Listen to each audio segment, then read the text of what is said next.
One of the most favorite அப்பா character which is Santhosh சுப்ரமணியம்ல வர சுப்ரமணியம். ஆக்சுவலா சுப்ரமணியம் கேரக்டர் வந்து ஒரு மாதிரி வில்லனைஸா காட்டுவாங்க. ஆக்சுவலா அவர் ரொம்ப நல்ல மனுஷன். அவர் பிசினஸ் அண்ட் அதை தாண்டி அவருக்கு ஃபேமிலி அப்படிங்கிறது ரொம்ப பெருசாக இருக்கும். ஆக்சுவலாக அவர்கிட்ட யாருமே ஓப்பனாக பேசலை அப்படிங்கிறது தான் பிரச்சனை, இன்க்ளூடிங் சந்தோஷ். அவர் என்ன நினச்சிருக்காருன்னா, ஓகே நம்ம பண்ணுறது எல்லாமே நம்ம வீட்டில் ஏற்றுக்கிறாங்க, குறிப்பாக சந்தோஷம் வந்து அக்செப்ட் பண்ணிக்கிறான் அப்படின்ற மாதிரி அவர் நினச்சிக்கிட்டு இருந்திருக்காரு. பட் எப்போ சந்தோஷ் வந்து உடச்சி பேசுகிறானோ, இப்போவும் என் கை வந்து உங்கள் கைக்குள்ளே தான்ப்பா இருக்குது அப்படின்னு சொல்லும்போது கையை விட்டுருவார். விச் மீன்ஸ் அந்த இடத்துல வந்து அவர் முரண்டு பிடிக்கல. இல்லை நீ என்ன சொன்னாலும் பரவாயில்ல, நான் சொல்கிற மாதிரி தான் இங்கே இருக்கணும் அப்படின்ற மாதிரிலாம் அவர் முரண்டே பிடிக்கல. அவர் சிம்பிளா சொல்லுவார், இவ்வளவு நாள் எனக்கு இந்த விஷயம் எல்லாம் தெரியாது, யாருமே உடைச்சு பேசல, இன்னைக்கு நீ உடைச்சு பேசிட்ட, தாராளமா நீ போய்க்கோ, இதுக்கப்புறம் நான் உன்னை வந்து என்னோட ஆசையை வந்து உன் மேல திணிக்க மாட்டேன் அப்படின்னு ரொம்ப ஓப்பனப்பா இருப்பாரு. ஸோ சந்தோஷ் சுப்ரமணியம்ல வர சுப்ரமணியம் கேரக்டரும் ஒரு அழகான லவ்வபிள் ஃபாதர் தான்.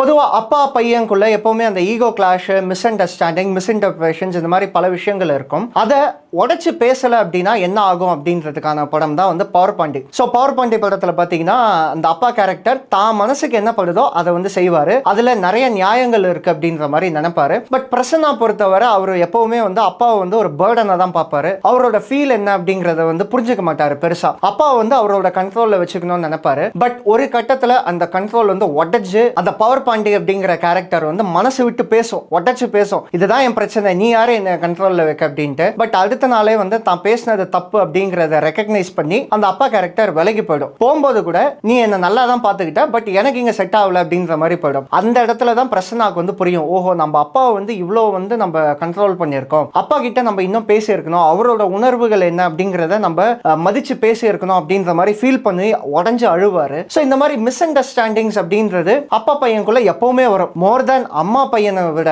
அப்பா பையனுக்குள்ள இந்த மிஸ் அண்டர்ஸ்டாண்டிங்ஸ் அப்படிங்கிறது நிறைய வரும். பட் அதை எப்பவுமே டிஸ்கஸ் பண்ணணும், ஹார்ட் ஃபெல்ட்டா டிஸ்கஸ் பண்ணணும் அப்படிங்கிறத காட்டினது தான் பவர் பாண்டி.